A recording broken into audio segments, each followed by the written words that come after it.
Tengo una pregunta para los fans de Canción de Hielo y Fuego. ¿Cuál es la historia más escabrosa que habéis leído en los libros de George R.R. Martin? Déjamelo en comentarios que me interesa leerlos. Para mí, una de las historias más terroríficas es aquella protagonizada por la princesa Aeria Targaryen y el famoso dragón conocido como Valerion, el Terror Negro. Bueno, los que sois superfans de la saga seguro que lo conocéis, pero los que habéis visto Juego de Tronos o estáis viendo La Casa del Dragón como mero entretenimiento, puede ser que necesitéis que os refresque la memoria un poco. A este dragón no lo hemos visto en ninguna de las dos adaptaciones, porque tanto en la época de Juego de Tronos como en la de La Casa del Dragón, Valerion ya muerto. En La Casa del Dragón, cuando los Targaryen están en su apogeo, vemos el cráneo de Valerion, que había sido el amado dragón del padre Rhaenyra, exhibido en la Sala del Trono de la Fortaleza Roja, rodeado de velas, ya que es venerado como si fuera un dios. En Juego de Tronos, sin embargo, estamos en una época en la que la casa Targaryen ya ha caído y Robert ha ordenado la retirada de los huesos de Valerion y los ha depositado en las mazmorras. Valerion fue montado por el famoso Aegon el Conquistador y lo ayudó a conquistar Poniente. Este dragón era famoso precisamente por ser el dragón más grande que se hubiese visto jamás y se decía que su fuego era negro, de ahí el nombre de El Terror Negro. Este dragón también fundió las espadas para crear el famoso Trono de Hierro, entre otras varias hazañas. Y tras la muerte de Aegon el Conquistador, fue reclamado por su hijo Maegor el Cruel, más tarde por su bisnieta Aeria Targaryen y finalmente, ya en la vejez del dragón, fue reclamado por Viserys Targaryen, cuando todavía era príncipe, tal y como se nos cuenta en La Casa del Dragón. La persona que nos interesa aquí es Aeria Targaryen, la bisnieta de Aegon el Conquistador. Bueno, os voy a poner el árbol genealógico de los Targaryen porque es bastante fácil perderse, no solo porque llega un punto en el que se repiten los nombres, sino también porque hay tanto incesto que llega un punto que ya no sabes quién es tío, sobrino, esposo, hermano o todo a la vez de alguien. Y encima, Aegon el Conquistador, para complicar las cosas en términos de incesto, no se casó solo con una de sus hermanas, sino que se casó con las dos. Con la mayor, Visenya, por obligación, y con la menor, que se llamaba Rhaenys, esta vez por amor.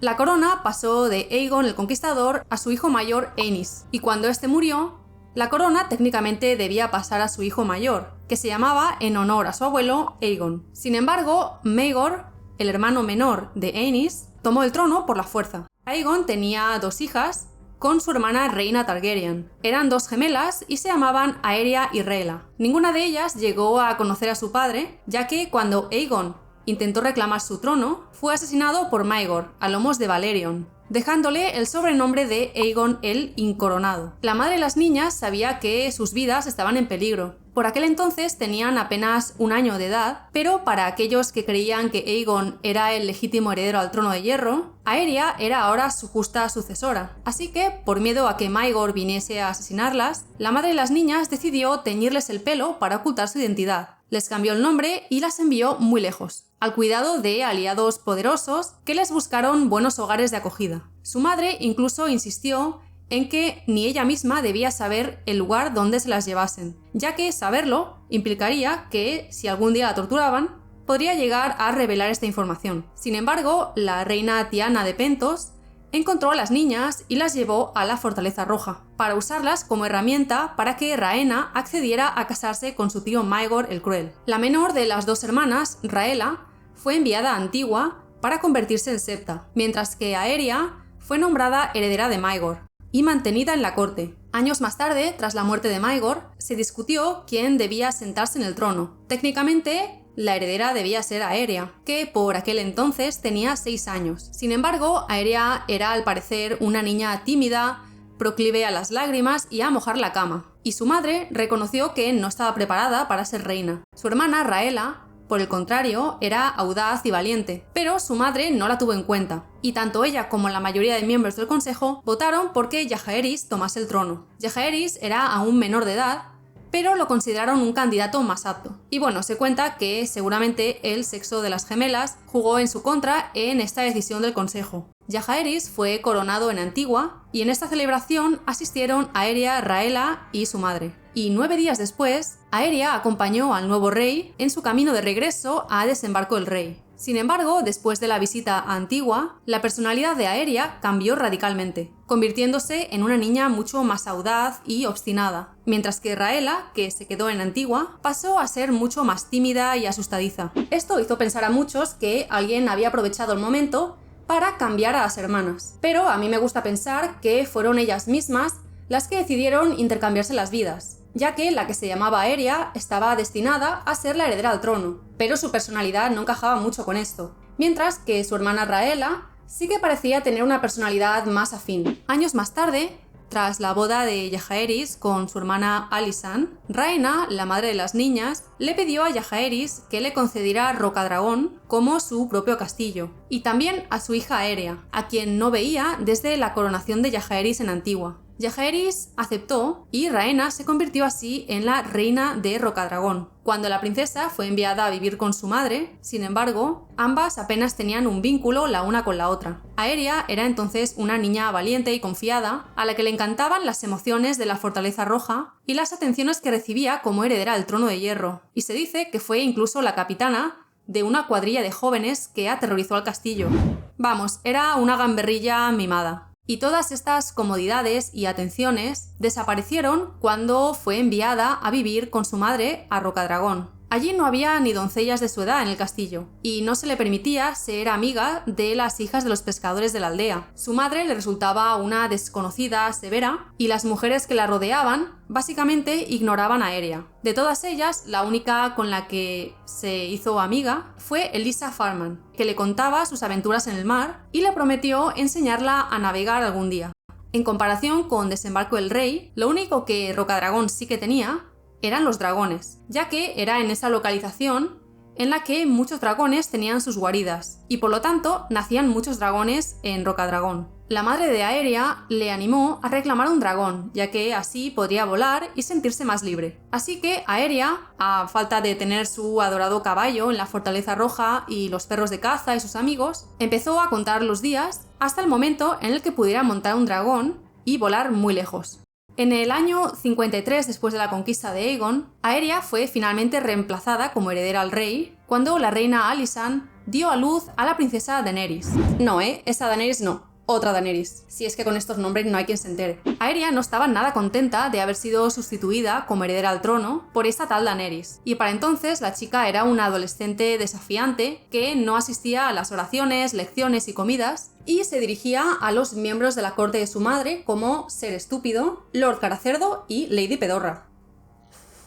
Al año siguiente, Lady Elisa Farman, la única amiga que Aeria había tenido en Rocadragón, decidió marcharse de la isla. Aeria le suplicó que se quedara o que se la llevase con ella, pero Elisa se negó y se marchó. Más tarde, ese mismo año, después de que las amigas de la reina Rhaena fueran envenenadas por su marido, la reina Alysanne visitó la isla para consolar a su hermana y a su sobrina. Aeria estaba enfurecida y rechazó a la reina. Estaba enfadada no por la muerte de las mujeres, ya que decía que eso no le importaba para nada. Más bien estaba enfurecida por ya no ser la heredera, y porque nadie le prestase tanta atención como antes. Aeria le rogó a su tía que la llevara de vuelta con ella a Desembarco del Rey, pero cuando Alysanne habló del tema con Rhaena, la idea fue rechazada por completo. Esa noche, Rhaena llamó a su hija y tuvieron una gran pelea. Y a Aeria no se le ocurrió otra cosa que ir a reclamar al dragón más temido de todos, Balerion, que, si recordáis bien, había sido el asesino de su padre, y a lomos de este dragón desapareció de Rocadragón, y su madre pensaba que se había ido a Desembarco del Rey, porque era donde ella quería ir. Pero cuando llegó a la capital y preguntó por ella, descubrió que no se la había visto por ahí. Se enviaron cuervos a todos los señores de los 7 reinos, para que informaran cualquier avistamiento de Aeria o Balerion, y Rhaena los buscó a través de los 7 reinos a lomos de su dragón, Sueñafuego, o Fuego en Sueño, según la edición que tengo yo. Pero nadie encontró a Aeria. Era muy extraño, ya que con la envergadura de Balerion, alguien tendría que haberlos visto. Jaehaerys comenzó a temer que Aeria estuviera muerta, y reconoció al consejo privado que probablemente Balerion la había arrojado de su espalda. Sin embargo, si eso fuese cierto, Balerion habría regresado a su guarida en Rocadragón, ya que en el momento en el que se quedaba sin jinete, siempre regresaba a su guarida. Así que las teorías empezaron a apuntar a que Balerion había volado hacia el este. Aeria y Balerion estuvieron desaparecidos más de un año, pero finalmente el temible dragón regresó a Desembarco del Rey.